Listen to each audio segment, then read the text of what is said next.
My name is Lisa. My name is Robin. And my name is Adiba. And this is the Asian American Brainstorm.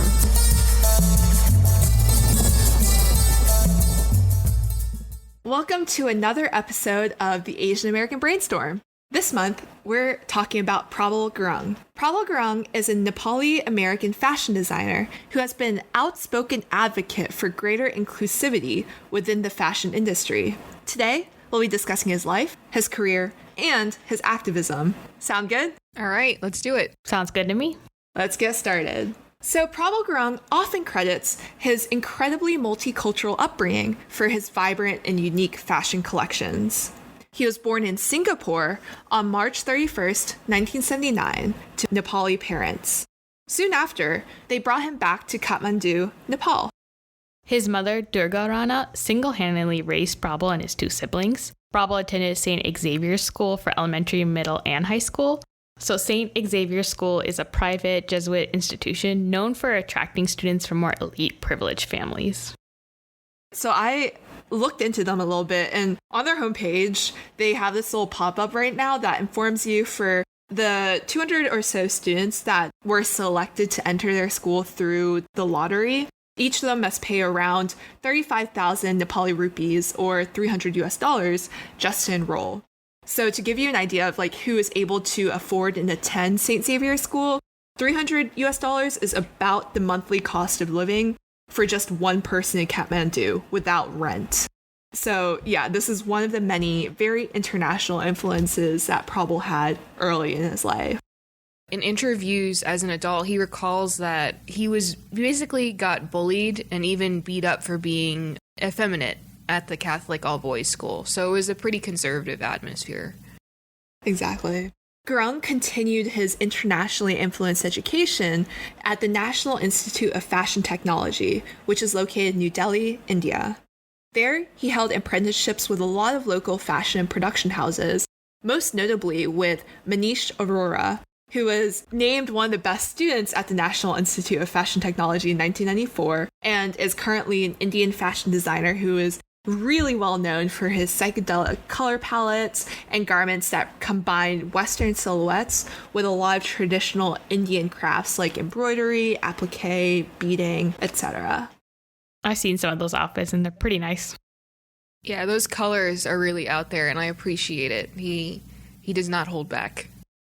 I absolutely love his work. It's really gorgeous. And I also really appreciate being able to marry those Eastern and Western traditions together in what has predominantly been a very Western dominated industry. I think for him to create these works and make a name for himself is really impressive. So after studying in New Delhi, India, Prabal moved to New York City in 1999. He attended the Parsons School of Design. This may or may not be why he moved to the U.S., but there was a large contingent of Nepali Americans that immigrated due to the Nepali Civil War, which was from 96 to 2006. Yeah, that's really interesting I mentioned that, Adiba, because I think this comes up a lot when you ask Asian Americans and other people who other immigrants, where are you from? There's obviously larger trends within the migration patterns. So a lot of Nepali Americans may have immigrated during the Nepalese Civil War. However, when you talk to an individual, you'll find that often the story is a lot more complicated than just one thing. There's a whole myriad of factors that goes into why someone immigrates, and each time you ask, it's always a very beautiful and unique story. I think this is just one really good demonstration of that. Maybe he moved during that time, but he may have had his own reasons for doing so. For sure, it's hard to tell. Exactly. Once he was in New York, he clearly made a really big splash with his talent. He worked with people including Donna Karan, Cynthia Rowley, and Bill Blass during his time there. Speaking as the resident fashion noob of the group, who are these people? Great question, Lisa. So Donna Karan, you probably know her from DKNY. She designs a lot of women's wear that's very comfort driven, so very necessary during quarantine, for instance, but during her time in 90s, when she was first starting, this was very trendy and very progressive. Interesting note, she also invented the cold shoulder dress, and this was very famously worn by Hillary Clinton. And this is the one with the cutouts just on the shoulders, right? Exactly, that's the one.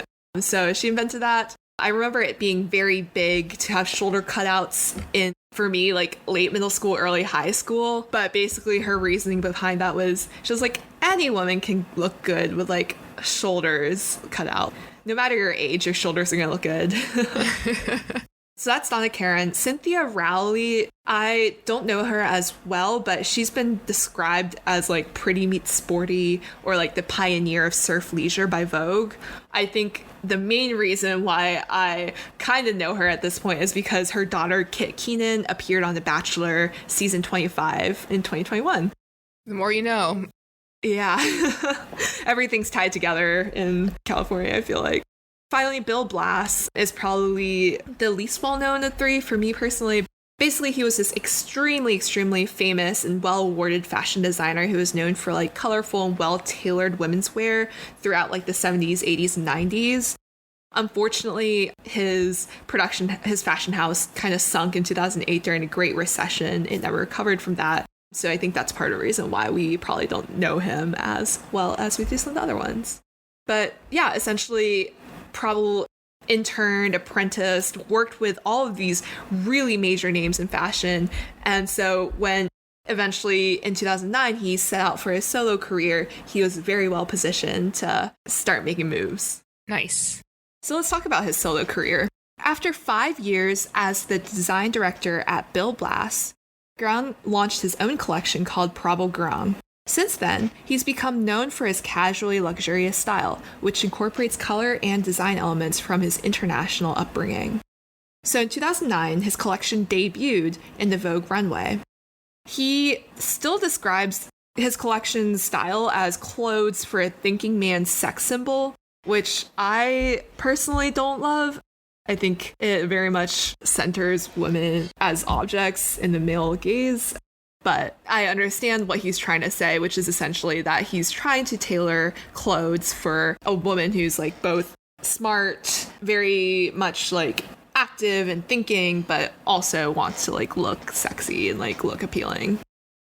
Right. When I came across this in our like research, at first I wondered if maybe it was the time, but again, I think you've mentioned now that he's basically consistently towed the line with this particular mantra. So it's interesting to see how it is. Like, I think one of the questions that we had was like, maybe is the fashion industry itself like on the whole more conservative, and maybe that's a reason why he still thinks this way. Or Bill Blass himself is like an older person. If that was a big guide for him coming up in the fashion industry in the US, that could have influenced the way that he perceived things.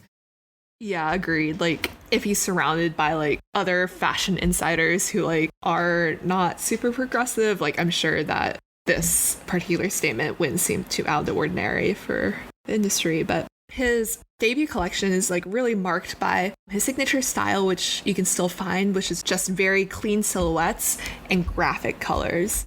He's really caught on. Since 2009, his clothes have been worn by a number of celebrities.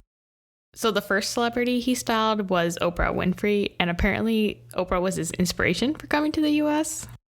Yeah, I remember one of his interviews, he was mentioning that he was just watching a Oprah show, and she was like, follow your dreams. And he was like, I dream of going to America. And so then he did. He also got to design a fair number of dresses for Michelle Obama during the presidency. So that's pretty awesome. Very high visibility. And continuing in the same thread, the vice president, Kamala Harris, wore one of his hand-tailored dresses with a matching coat to the inaugural prayer service the day after she became the first, women, minority, Asian and Black vice president of the United States. Oh, was that the cream beige pantsuit? Yes, exactly. I really like that outfit. It was a great look for her first appearance, one of her first appearances as vice president.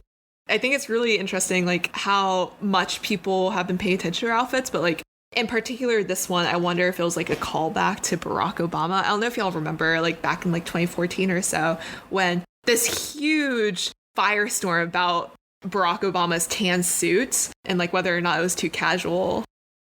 So I was completely oblivious to this at the time, but I did look it up, and I think he looks great, and I think all the criticism about this tan suit being too casual is very overblown. That's my opinion. Same here. This is just personal preference, but I think as long as he's wearing a suit, it doesn't really matter what color it is. But I guess when it comes to guys, they're more picky about what color they should be wearing in a press conference. Yeah, it's funny how the tables turn like that. Normally, I feel like we over-scrutinize women's clothes, but that one time they were like, Obama, what are you doing? For once, it was reversed. Yeah, right. And then Kamala also wore one of Prabal's coral blazers to the 2021 Pride Parade. Yeah, and this was pretty momentous because it was the first sitting VP to ever publicly participate in a Pride Parade, and Kamala Harris was wearing something from an openly out minority designer. So it's a pretty big statement. Huge platform, and I'm glad that Prabal got it. Thanks to all of his success in designing for celebrities or public figures, Prabal has found both fame and his own group of wealthy, fashion-oriented Asian Americans. They actually call themselves the Slasians, which is hilarious. I could see him on Bling Empire. Yes. He's got the attitude. Netflix, if you need new casting, you know who to ask. I like how we keep calling out these major public figures and companies as if they're listening right now.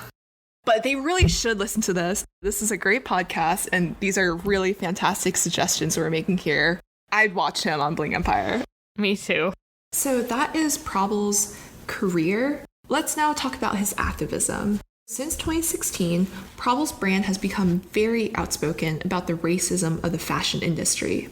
He stated that the fashion world has deeply embedded colonialism in it, which capitalizes on Asian bodies and Asian cultures without adequate compensation.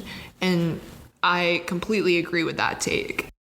I looked into colonialism and Orientalism specifically in fashion, which is the use of stylistic elements which the West usually inaccurately associates with the East. And for the most part, throughout this history, Oriental elements were used to invoke exoticism and sexuality associated with the East, as well as the power and status associated with the West. So the concept of Orientalism actually comes from Edward Said's 1978 book, Orientalism, which identifies that the Orient in the Western imagination was associated with everything that the West was not. So if the West was masculine, the East was feminine. And if the West was dominant, the East was passive. Exactly. And so some of the earlier examples of this come from as early as the 1500s, when Western fashion started incorporating Oriental elements as a result of trade between Asia and the West. So, for instance, platform shoes from Central Asia led to the creation of the Venetian chopine in the 16th century, which basically looks like this little slipper with a very small platform underneath it that doesn't cover the entire sole of the shoe. Those look like they were an interesting walk, for sure. Yeah, I don't know if I'd be able to balance, to be honest. In the neoclassical era, Kashmiri shawls from India became a necessity for upper-class women, and these later went on to inspire the Paisley shawl. It's interesting that these fashions were limited to the upper class, which means they were probably only affordable or accessible by the wealthy. This was another reason why they chose Oriental elements, was because Oriental elements were often also associated with opulence, and so the wealthy really wanted to show off how much they were able to afford and how luxurious the objects they were able to afford were. Orientalism really boomed in the early 20th century. One thing I found really interesting was in 1911, the Paris fashion designer Paul Poiret introduced harem pants in order to try to liberate, quote-unquote, Western female fashion. At the time, they were very widely criticized for being immoral and inappropriately sexual because of its reference to a variety of Middle Eastern pant styles. That obviously has a lot of issues in itself with how it automatically sexualizes the East. I also hate that they're still predominantly called harem pants because they pretty instantly emphasize sexuality and harems, which for some reason in the Western imagination is just very much associated with the Middle East, when in actuality these pants were just regular pants that were worn by a lot of people throughout the Middle East and South Asia because they're really freaking comfortable. Yeah, it's also completely just a great example of the West exoticizing the East or trying to make it the opposite of the West, because originally these pants in their history, they were introduced in Persia and they were used to symbolize innocence and modesty. In fact, Persian women would wear more fitted styles in the house, and it was when they went out that they donned these styles to be more modest. So it's really just the opposite. It's really all about the stereotypes. I completely agree with that. And in the 1940s and 50s, Oriental fashions dropped off pretty significantly for a variety of reasons. Partially, it was due to a strong sense of nationalism during World War II. Yeah, so at the time, there was actually a lot of anti-Japanese sentiment in the U.S. because of World War II, and they took this to the extreme. So it makes sense that it would reflect in their fashion. Right, exactly. I think another major part of it was also austerity measures implemented during the Great Depression and during the war, since, like we discussed earlier, Oriental fashions became very associated with wealth and opulence. Part of it must also have just been the natural fashion cycle, where after a while, things stopped becoming as trendy. Agreed, yep. It came back around in the mid-60s, though, when hippies started drawing fashion elements from cultures around the world, particularly Middle Eastern, Indian, and Native American cultures. Yeah, so I actually listened to a fair amount of music from the 60s hippies movement, and definitely the Beatles. You can definitely see their influence from Indian culture. And I think that they weren't necessarily approaching it with bad intent, and it did kind of expose Indian music to the Western world in a very big way. On the other hand, though, there's a lot that's lost in translation through all the mediums it had to cross in order to get to the U.S., and definitely items of cultural significance were lost. Agreed, yeah. And I have my doubts that they fairly compensated the people, like the Indian music makers who taught them how it all worked or gave a platform to Indian musicians who were making similar sounds, but for decades, centuries before them. That makes sense. Getting back to the qipao, I was really interested in how that was integrated into Western fashion. It really became a lot more mainstream in the latter half of the 20th century, at least in the West. So the history of the qipao, or the cheongsam, it was created in the mid-1920s as basically this respectable dress for women that merged a lot of traditional Qing dynasty elements as well as Han Chinese costume and the modern European silhouette. However, in the Western imagination, when it came over, it came to be associated with subservience, obedience, exoticism, sexuality, because those were just elements they associated with Asian women. They saw a lot of Asian women wearing the qipao, and so, of course, once that's put on, all of these elements, all of these traits become associated with the wearer. Yeah, they've even called it the Susie Wong dress after the fictional prostitute in the book The World of Susie Wong, which came out in 1959. Exactly. And so this is just a history of Orientalism, but as Prabal noted, Orientalism and colonialism is still very rampant in the fashion world today. For instance, in 2018, Gucci sent a white model down the runway wearing a turban. And at the time, it received a lot of backlash from the Sikh community for appropriating their religious headwear. Another example from the same year is when Dolce & Gabbana had a campaign in Shanghai that featured a Chinese model pretending to struggle to eat pizza using chopsticks. So not exactly appropriating fashion elements, but rather depicting the East within a fashion ad as kind of backwards and ignorant of what is at this point a pretty global thing, pizza. Yeah, I mean, I think that that's pretty ridiculous. It almost seems like they went back to the 90s when people would wear chopsticks in their hair as a fashion trend. I remember when chopsticks in the hair, platform shoes, a vaguely oriental looking dress, like mandarin collars, for instance, were really big in the 90s. For sure. Even in modern day, you can see some trends like the fox eye makeup trend or the Gigi Hadid eye lift, where people basically try to make their eyes look more Asian. While not everybody who follows these trends is problematic, I'm sure some of these people are just doing it because they think it looks cool. It's still problematic in the sense that looking at this, for them, it's this cool, fun, exotic thing that they can do and then kind of be done with. But for us, this is our life. I know I've been made fun of for my eye shape before in my life. And so it's a little bit, don't love that part of these particular trends. Yeah, now it's suddenly cool to look like that when in the past we've been made fun of it. I don't love that. So you have all of this appropriation going on in the fashion industry that's extremely hypocritical, considering the fact that the fashion industry is built on the labor of immigrants, people of color, and women who actually make the fashions. They weave, they dye, they sew the fabrics, they buy the fashions that at least fashion designers for women are putting out. The people in power, designers, investors, rarely reflect this diversity in the actual creators. I can see why Prabal says he often feels tokenized alongside his Asian, Black, LGBTQ peers, since he's often the only minority voice in the room. Agreed, yeah.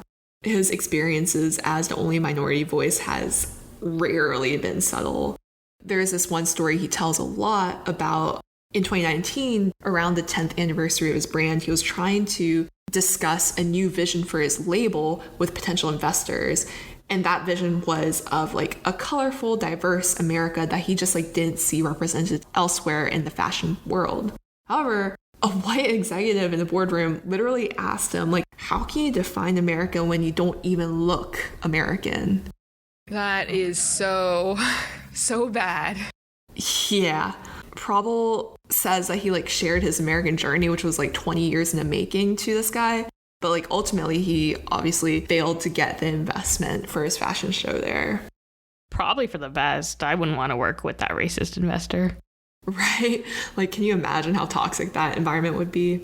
This inspired Prabal's Spring-Summer 2020 show called Who Gets to Be an American? And in this show, he had a bunch of models walk down the runway with pageant-style sashes that had the title question on it, Who Gets to Be an American? Which was very thought-provoking, and it was also used in a billboard campaign encouraging people to vote in 2020. If this past year has taught us anything, it's that becoming more of an activist and more of an anti-racist is a constant learning process, and so it's inevitable that we make more than a few missteps along the way.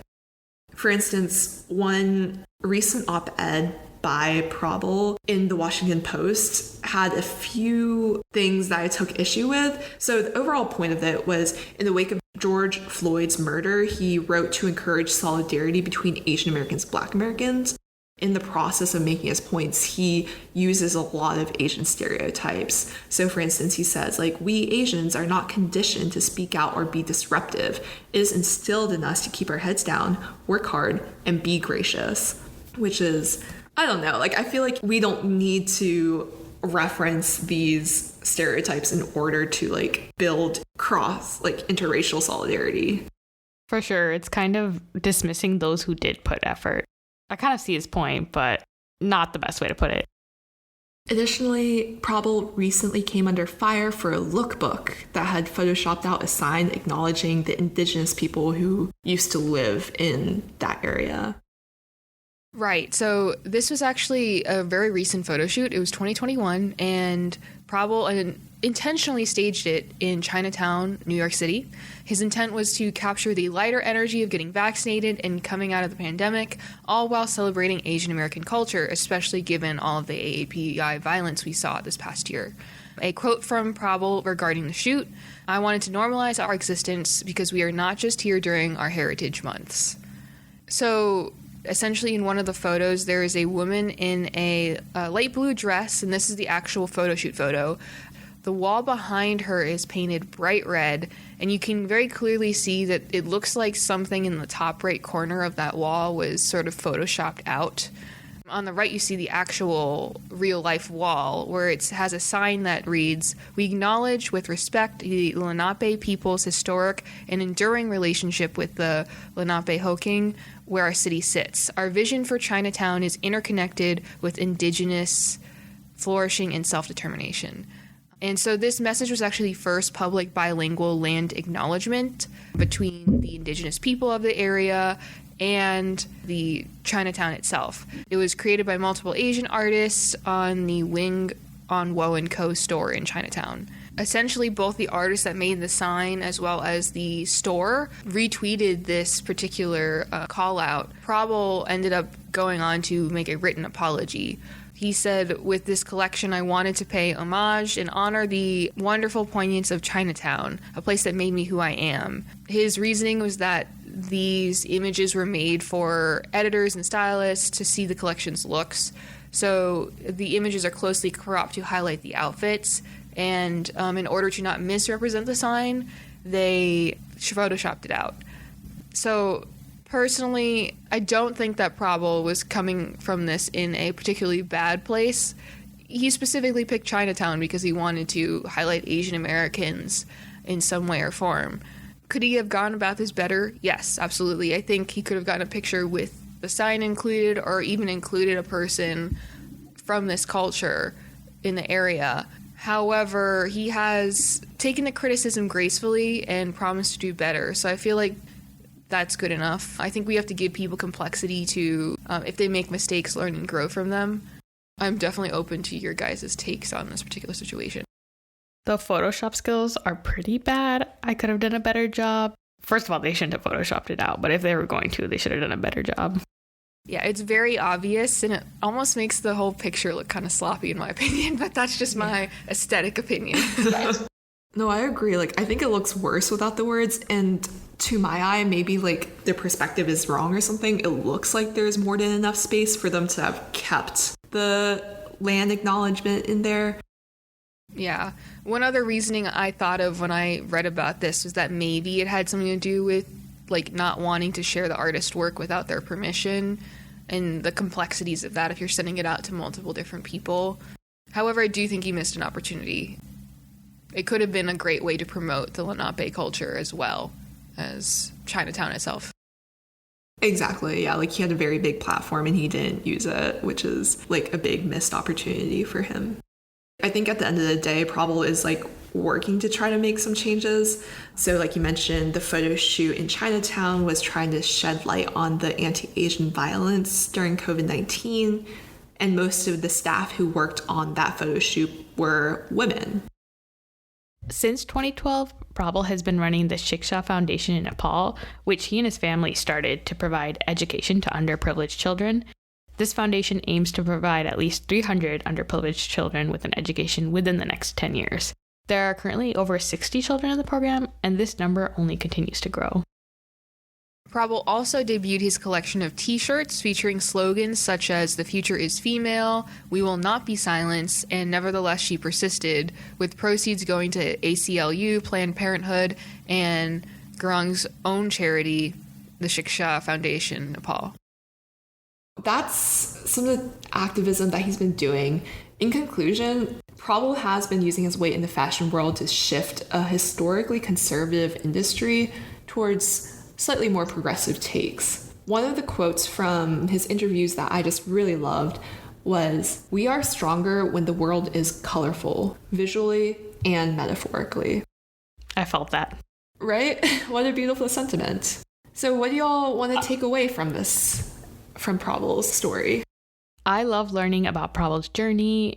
It was a good experience for us to kind of learn about the fashion industry, all the different influences that are involved and how they impact the fashion industry, both in the history and the present.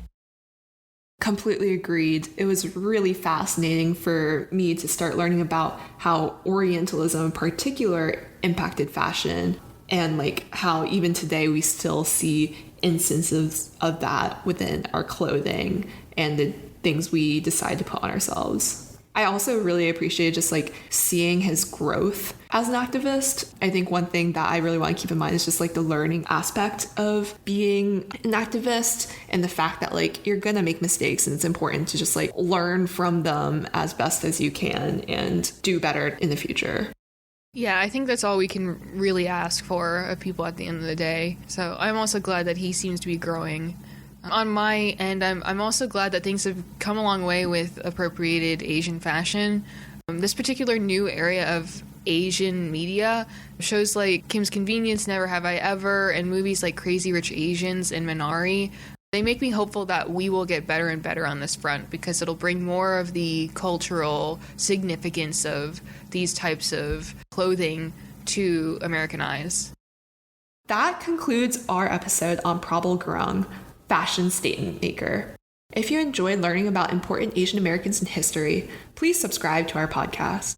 If you'd like to read personal stories from the Asian American community, you can visit our website at www.whereimreallyfrom.com.